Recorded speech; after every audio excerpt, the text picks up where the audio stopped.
Chapter 38. Paul a prisoner. When we were come to Jerusalem, the brethren received us gladly. And the day following, Paul went in with us unto James, and all the elders were present. On this occasion, Paul and his companions formally presented to the leaders of the work at Jerusalem the contributions forwarded by the Gentile churches for the support of the poor among their Jewish brethren. The gathering of these contributions had cost the apostle and his fellow workers much time, anxious thought, and wearisome labor. The sum, which far exceeded the expectations of the elders at Jerusalem, represented many sacrifices and even severe privations on the part of the Gentile believers. These free will offerings betokened the loyalty of the Gentile converts to the organized work of God throughout the world, and should have been received by all with grateful acknowledgement. Yet it was apparent to Paul and his companions that even among those before whom they now stood were some who were unable to appreciate the spirit of brotherly love that had prompted the gifts. In the earlier years of the gospel work among the Gentiles, some of the leading brethren at Jerusalem, clinging to former prejudices and habits of thought, had not cooperated heartily with Paul and his associates. In their anxiety to preserve a few meaningless forms and ceremonies, they had lost sight of the blessing that would come to them and to the cause they loved through an effort to unite in one all parts of the Lord's work. Although desirous of safeguarding the best interests of the Christian church, they had failed to keep step with the advancing providences of God, and in their human wisdom attempted to throw about workers many unnecessary restrictions. Thus, there arose a group of men who were unacquainted personally with the changing circumstances and peculiar needs met by laborers in distant fields, yet who insisted that they had the authority to direct their brethren in these fields to follow certain specified methods of labor. They felt as if the work of preaching the gospel should be carried forward in harmony with their opinions. Several years had passed since the brethren in Jerusalem, with representatives from other leading churches, gave careful consideration to the perplexing questions that had arisen over methods followed by those who were laboring for the Gentiles. As a result of this council, the brethren had united in making definite recommendations to the churches concerning certain rites and customs, including circumcision. It was at this general council that the brethren had also united in commending to the Christian churches Barnabas and Paul as laborers worthy of the full confidence of every believer. Among those present at this meeting were some who had severely criticized the methods of labor followed by the apostles, upon whom rested the chief burden of carrying the gospel to the Gentile world. But during the council, their views of God's purpose had broadened, and they had united with their brethren in making wise decisions which made possible the unification of the entire body of believers. Afterward, when it became apparent that the converts among the Gentiles were increasing rapidly, there were a few of the leading brethren at Jerusalem who began to cherish anew their former prejudices against the methods of Paul and his associates. These prejudices strengthened with the passing of the years, until some of the leaders determined that the work of preaching the gospel must henceforth be conducted in accordance with their own ideas. If Paul would conform his methods to certain policies which they advocated, they would acknowledge and sustain his work. Otherwise, they could no longer look upon it with favor or grant it their support. These men had lost sight of the fact that God is the teacher of his people, that every worker in his cause is to obtain an individual experience in following the divine leader, not looking to man for direct guidance, that his workers are to be molded and fashioned, not after man's ideas, but after the similitude of the divine. In his ministry, the Apostle Paul had taught the people, not with enticing words of man's wisdom, but in demonstration of the Spirit and of power. The truths that he proclaimed had been revealed to him by the Holy Spirit, for the Spirit searcheth all things, yea, the deep things of God. For what man knoweth the things of a man, save the spirit of man which is in him? Even so the things of God knoweth no man, but the Spirit of God. Which things, declared Paul, we speak, not in the words which man's wisdom teacheth, but which the Holy Ghost teacheth, comparing spiritual things with spiritual. 1 Corinthians 2:4, 10-13. Throughout his ministry, Paul had looked to God for direct guidance. At the same time, he had been very careful to labor in harmony with the decisions of the General Council at Jerusalem, and as a result, the churches were established in the faith and increased in number daily. Acts 16:5. And now, notwithstanding the lack of sympathy shown him by some, he found comfort in the consciousness that he had done his duty in encouraging in his converts a spirit of loyalty, generosity, and brotherly love, as revealed on this occasion in the liberal contributions which he was enabled to place before the Jewish elders. After the presentation of the gifts, Paul declared particularly what things God had wrought among the Gentiles by his ministry. This recital of facts brought to the hearts of all, even of those who had been doubting, the conviction that the blessing of heaven had accompanied his labors. When they heard it, they glorified the Lord.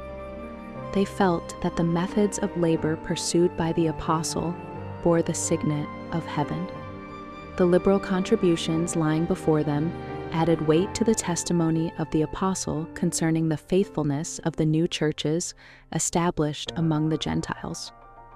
The men who, while numbered among those who were in charge of the work at Jerusalem, had urged that arbitrary measures of control be adopted, saw Paul's ministry in a new light and were convinced that their own course had been wrong, that they had been held in bondage by Jewish customs and traditions, and that the work of the gospel had been greatly hindered by their failure to recognize that the wall of partition between Jew and Gentile had been broken down by the death of Christ. This was the golden opportunity for all the leading brethren to confess frankly that God had wrought through Paul, and that at times they had erred in permitting the reports of his enemies to arouse their jealousy and prejudice. But instead of uniting in an effort to do justice to the one who had been injured, they gave him counsel which showed that they still cherished a feeling that Paul should be held largely responsible for the existing prejudice. They did not stand nobly in his defense, endeavoring to show the disaffected ones where they were wrong, but sought to effect a compromise by counseling him to pursue a course which, in their opinion, would remove all cause for misapprehension. "Thou seest, brother," they said, in response to his testimony, "how many thousands of Jews there are which believe, and they are all zealous of the law, and they are informed of thee, that thou teachest all the Jews which are among the Gentiles to forsake Moses, saying that they ought not to circumcise their children, neither to walk after the customs. What is it therefore? The multitude must needs come together, for they will hear that thou art come. Do therefore this that we say to thee. We have 4 men which have a vow on them. Them take and purify thyself with them, and be at charges with them, that they may shave their heads, and all may know that those things whereof they were informed concerning thee are nothing, but that thou thyself also walkest orderly, and keepest the law. As touching the Gentiles which believe, we have written and concluded that they observe no such thing, save only that they keep themselves from things offered to idols, and from blood, and from strangled, and from fornication." The brethren hoped that Paul, by following the course suggested, might give a decisive contradiction to the false reports concerning him. They assured him that the decision of the former council concerning the Gentile converts and the ceremonial law still held good, but the advice now given was not consistent with that decision. The Spirit of God did not prompt this instruction. It was the fruit of cowardice. The leaders of the church in Jerusalem knew that by nonconformity to the ceremonial law, Christians would bring upon themselves the hatred of the Jews and expose themselves to persecution. the Sanhedrin was doing its utmost to hinder the progress of the gospel. Men were chosen by this body to follow up the apostles, especially Paul, and in every possible way to oppose their work. Should the believers in Christ be condemned before the Sanhedrin as breakers of the law, they would suffer swift and severe punishment as apostates from the Jewish faith. Many of the Jews who had accepted the gospel still cherished a regard for the ceremonial law and were only too willing to make unwise concessions, hoping thus to gain the confidence of their countrymen, to remove their prejudice, and to win them to faith in Christ as the world's Redeemer. Paul realized that so long as many of the leading members of the church at Jerusalem should continue to cherish prejudice against him, they would work constantly to counteract his influence. He felt that if by any reasonable concession he could win them to the truth, he would remove a great obstacle to the success of the gospel in other places. But he was not authorized of God to concede as much as they asked. When we think of Paul's great desire to be in harmony with his brethren, his tenderness toward the weak in the faith, his reverence for the apostles who had been with Christ, and for James, the brother of the Lord, and his purpose to become all things to all men so far as he could without sacrificing principle. When we think of all this, it is less surprising that he was constrained to deviate from the firm, decided course that he had hitherto followed. But instead of accomplishing the desired object, his efforts for conciliation only precipitated the crisis, hastened his predicted sufferings, and resulted in separating him from his brethren, depriving the church of one of its strongest pillars, and bringing sorrow to Christian hearts in every land.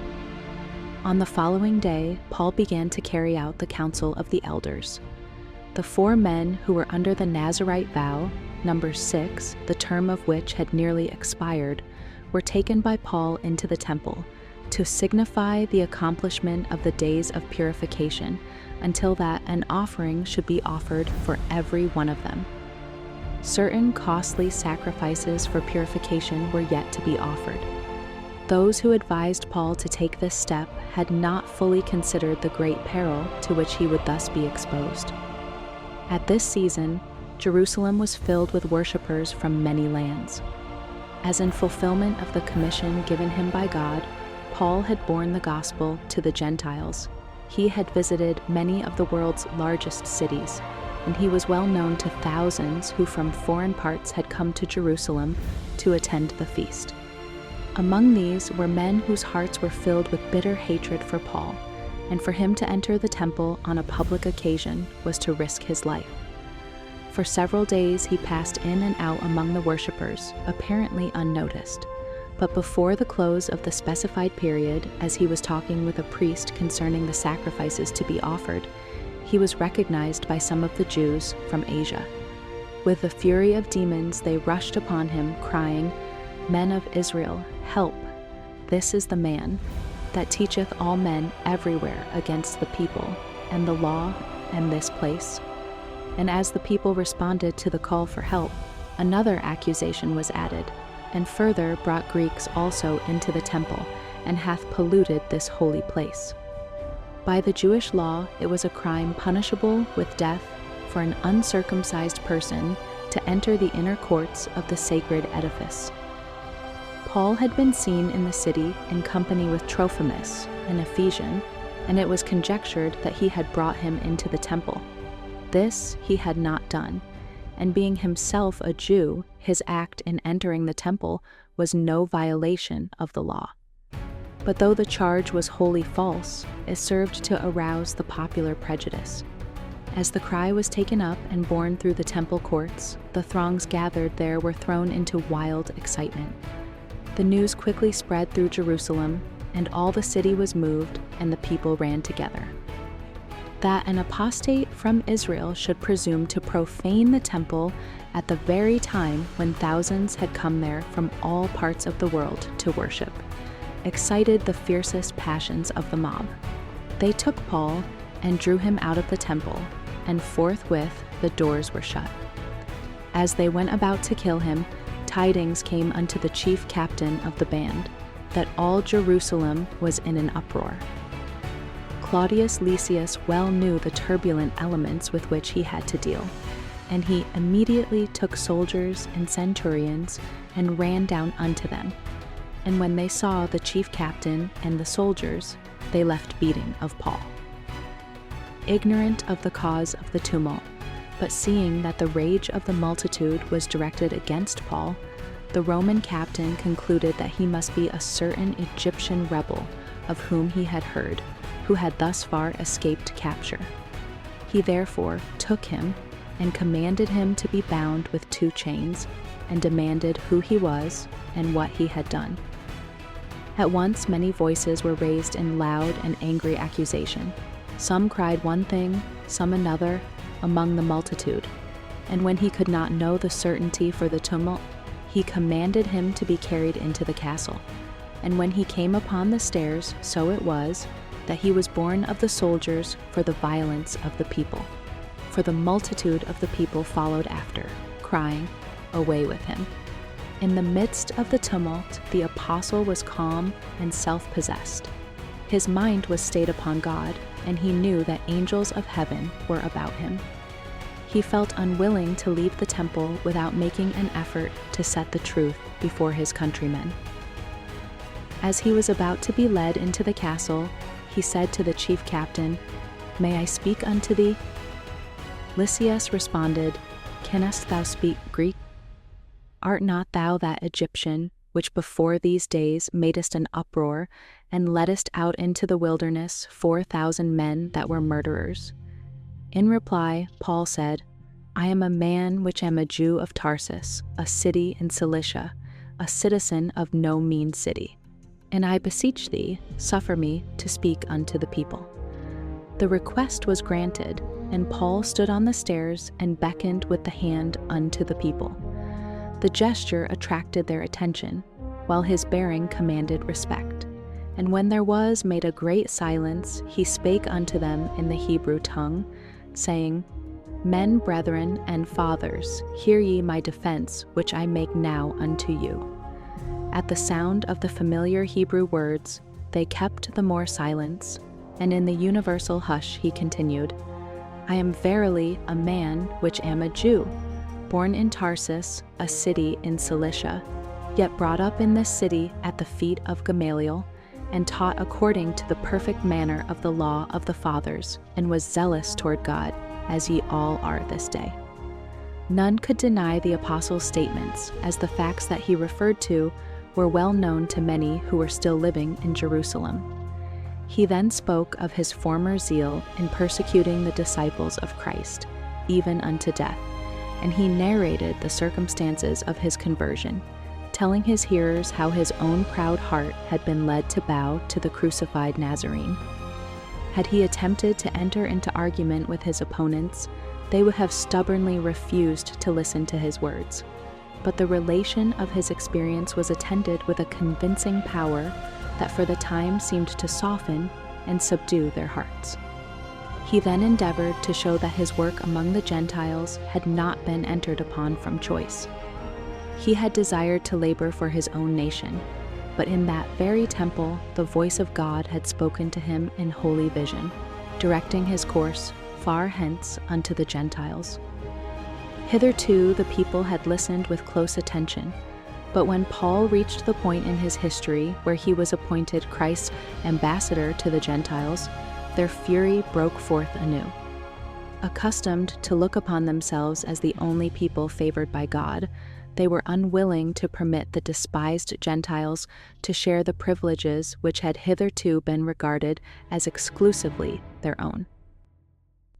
Lifting their voices above the voice of the speaker, they cried, "Away with such a fellow from the earth, for it is not fit that he should live." As they cried out and cast off their clothes and threw dust into the air, the chief captain commanded him to be brought into the castle, and bade that he should be examined by scourging, that he might know wherefore they cried so against him. And as they bound him with thongs, Paul said unto the centurion that stood by, "Is it lawful for you to scourge a man that is a Roman and uncondemned?" When the centurion heard that, he went and told the chief captain, saying, "Take heed what thou doest, for this man is a Roman." Then the chief captain came and said unto him, "Tell me, art thou a Roman?" He said, "Yea." And the chief captain answered, "With a great sum obtained I this freedom." And Paul said, "But I was freeborn." Then straightway they departed from him which should have examined him. And the chief captain also was afraid, after he knew that he was a Roman, and because he had bound him. On the morrow, because he would have known the certainty wherefore he was accused of the Jews, he loosed him from his bands, and commanded the chief priests and all their council to appear, and brought Paul down, and set him before them. The apostle was now to be tried by the same tribunal of which he himself had been a member before his conversion. As he stood before the Jewish rulers, his bearing was calm, and his countenance revealed the peace of Christ. Earnestly beholding the council, he said, "Men and brethren, I have lived in all good conscience before God until this day." Upon hearing these words, their hatred was kindled afresh. And the high priest Ananias commanded them that stood by him to smite him on the mouth. At this inhuman command, Paul exclaimed, "God shall smite thee, thou whited wall. For sittest thou to judge me after the law, and commandest me to be smitten contrary to the law?" They that stood by said, "Revilest thou God's high priest?" With his usual courtesy, Paul answered, "I wist not, brethren, that he was the high priest, for it is written, Thou shalt not speak evil of the ruler of thy people." But when Paul perceived that the one part were Sadducees and the other Pharisees, he cried out in the council, "Men and brethren, I am a Pharisee, the son of a Pharisee. Of the hope and resurrection of the dead I am called in question." And when he had so said, there arose a dissension between the Pharisees and the Sadducees, and the multitude was divided. For the Sadducees say that there is no resurrection, neither angel nor spirit, but the Pharisees confess both. The two parties began to dispute between themselves, and thus the strength of their opposition against Paul was broken. The scribes that were of the Pharisees' part arose and strove, saying, "We find no evil in this man, but if a spirit or an angel hath spoken to him, let us not fight against God." In the confusion that followed, the Sadducees were eagerly striving to gain possession of the apostle, that they might put him to death, and the Pharisees were as eager in striving to protect him. The chief captain, fearing lest Paul should have been pulled in pieces of them, commanded the soldiers to go down and to take him by force from among them, and to bring him into the castle. Later, while reflecting on the trying experiences of the day, Paul began to fear that his course might not have been pleasing to God. Could it be that he had made a mistake after all in visiting Jerusalem? Had his great desire to be in union with his brethren led to this disastrous result? The position which the Jews as God's professed people occupied before an unbelieving world caused the apostle intense anguish of spirit. How would those heathen officers look upon them, claiming to be worshippers of Jehovah and assuming sacred office, yet giving themselves up to the control of blind, unreasoning anger, seeking to destroy even their brethren who dared to differ with them in religious faith, and turning their most solemn deliberative council into a scene of strife and wild confusion? Paul felt that the name of his God had suffered reproach in the eyes of the heathen, and now he was in prison, and he knew that his enemies, in their desperate malice, would resort to any means to put him to death. Could it be that his work for the churches was ended, and that ravening wolves were to enter in now? The cause of Christ was very near to Paul's heart, and with deep anxiety, he thought of the perils of the scattered churches, exposed as they were to the persecutions of just such men as he had encountered in the Sanhedrin council. In distress and discouragement, he wept and prayed. In this dark hour, the Lord was not unmindful of his servant. He had guarded him from the murderous throng in the temple courts. He had been with him before the Sanhedrin council. He was with him in the fortress, and he revealed himself to his faithful witness in response to the earnest prayers of the apostle for guidance. The night following, the Lord stood by him and said, "Be of good cheer, Paul, for as thou hast testified of me in Jerusalem, so must thou bear witness also at Rome." Paul had long looked forward to visiting Rome. He greatly desired to witness for Christ there, but had felt that his purposes were frustrated by the enmity of the Jews. He little thought even now that it would be as a prisoner that he would go. While the Lord encouraged his servant, Paul's enemies were eagerly plotting his destruction. And when it was day, certain of the Jews banded together and bound themselves under a curse, saying that they would neither eat nor drink till they had killed Paul. And they were more than 40 which had made this conspiracy. Here was a fast such as the Lord through Isaiah had condemned, a fast for strife and debate, and to smite with the fist of wickedness. Isaiah 58:4. The conspirators came to the chief priests and elders and said, "We have bound ourselves under a great curse that we will eat nothing until we have slain Paul. Now therefore ye with the council signify to the chief captain that he bring him down unto you tomorrow, as though ye would inquire something more perfectly concerning him. And we, or ever he come near, are ready to kill him." Instead of rebuking this cruel scheme, the priests and rulers eagerly agreed to it. Paul had spoken the truth when he compared Ananias to a whited sepulchre, but God interposed to save the life of his servant. Paul's sister's son, hearing of the lying in wait of the assassins, went and entered into the castle and told Paul. Then Paul called one of the centurions unto him and said, "Bring this young man unto the chief captain, for he hath a certain thing to tell him." So he took him and brought him to the chief captain and said, "Paul the prisoner called me unto him, and prayed me to bring this young man unto thee, who hath something to say unto thee." Claudius Lysias received the youth kindly, and taking him aside, asked, "What is that thou hast to tell me?" The youth replied, "The Jews have agreed to desire thee that thou wouldest bring down Paul tomorrow into the council, as though they would inquire somewhat of him more perfectly. But do not thou yield unto them, for there lie in wait for him of them more than 40 men, which have bound themselves with an oath that they will neither eat nor drink till they have killed him, and now are they ready, looking for a promise from thee." The chief captain then let the young man depart, and charged him, "See thou tell no man that thou hast showed these things to me." Lysias at once decided to transfer Paul from his jurisdiction to that of Felix the procurator. As a people, the Jews were in a state of excitement and irritation, and tumults were of frequent occurrence. The continued presence of the apostle in Jerusalem might lead to consequences dangerous to the city and even to the commandant himself.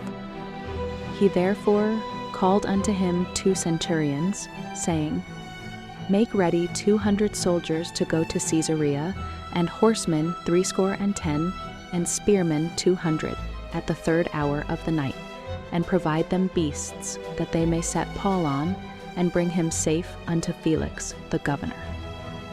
No time was to be lost in sending Paul away. The soldiers, as it was commanded them, took Paul and brought him by night to Antipatris. From that place the horsemen went on with the prisoner to Caesarea, while the 400 soldiers returned to Jerusalem. The officer in charge of the detachment delivered his prisoner to Felix, also presenting a letter with which he had been entrusted by the chief captain. Claudius Lysias, unto the most excellent governor Felix sendeth greeting. This man was taken of the Jews, and should have been killed of them. Then came I with an army, and rescued him, having understood that he was a Roman. And when I would have known the cause wherefore they accused him, I brought him forth into their council, whom I perceived to be accused of questions of their law, but to have nothing laid to his charge worthy of death or of bonds. And when it was told me how that the Jews laid wait for the man, I sent straightway to thee, and gave commandment to his accusers also to say before thee what they had against him. Farewell. After reading the communication, Felix inquired to what province the prisoner belonged, and being informed that he was of Cilicia, said, I will hear thee when thine accusers are also come. And he commanded him to be kept in Herod's judgment hall. The case of Paul was not the first in which a servant of God had found among the heathen an asylum from the malice of the professed people of Jehovah. In their rage against Paul, the Jews had added another crime to the dark catalogue which marked the history of that people. They had still further hardened their hearts against the truth and had rendered their doom more certain. Few realize the full meaning of the words that Christ spoke when, in the synagogue at Nazareth, he announced himself as the Anointed One. He declared his mission to comfort, bless, and save the sorrowing and the sinful. And then, seeing that pride and unbelief controlled the hearts of his hearers, he reminded them that in time past God had turned away from his chosen people because of their unbelief and rebellion, and had manifested himself to those in heathen lands who had not rejected the light of heaven. The widow of Sarepta and Naaman the Syrian had lived up to all the light they had. Hence they were accounted more righteous than God's chosen people who had backslidden from him and had sacrificed principle to convenience and worldly honor. Christ told the Jews at Nazareth a fearful truth when he declared that with backsliding Israel, there was no safety for the faithful messenger of God. They would not know his worth or appreciate his labors. While the Jewish leaders professed to have great zeal for the honor of God and the good of Israel, they were enemies of both. By precept and example, they were leading the people farther and farther from obedience to God, leading them where he could not be their defense in the day of trouble. The Savior's words of reproof to the men of Nazareth applied, in the case of Paul, not only to the unbelieving Jews, but to his own brethren in the faith. Had the leaders in the church fully surrendered their feeling of bitterness toward the apostle and accepted him as one specially called of God to bear the gospel to the Gentiles, the Lord would have spared him to them. God had not ordained that Paul's labors should so soon end, but he did not work a miracle to counteract the train of circumstances to which the course of the leaders in the church at Jerusalem had given rise. The same Spirit is still leading to the same results. A neglect to appreciate and improve the provisions of divine grace has deprived the church of many a blessing. How often would the Lord have prolonged the work of some faithful minister had his labors been appreciated? But if the church permits the enemy of souls to pervert the understanding, so that they misrepresent and misinterpret the words and acts of the servant of Christ, if they allow themselves to stand in his way and hinder his usefulness, the Lord sometimes removes from them the blessing which he gave. Satan is constantly working through his agents to dishearten and destroy those whom God has chosen to accomplish a great and good work. They may be ready to sacrifice even life itself for the advancement of the cause of Christ, yet the great deceiver will suggest to their brethren doubts concerning them, which, if entertained, would undermine confidence in their integrity of character, and thus cripple their usefulness. Too often he succeeds in bringing upon them, through their own brethren, such sorrow of heart that God graciously interposes to give his persecuted servants rest. After the hands are folded upon the pulseless breast, when the voice of warning and encouragement is silent, then the obdurate may be aroused to see and prize the blessings they have cast from them. Their death may accomplish that which their life has failed to do.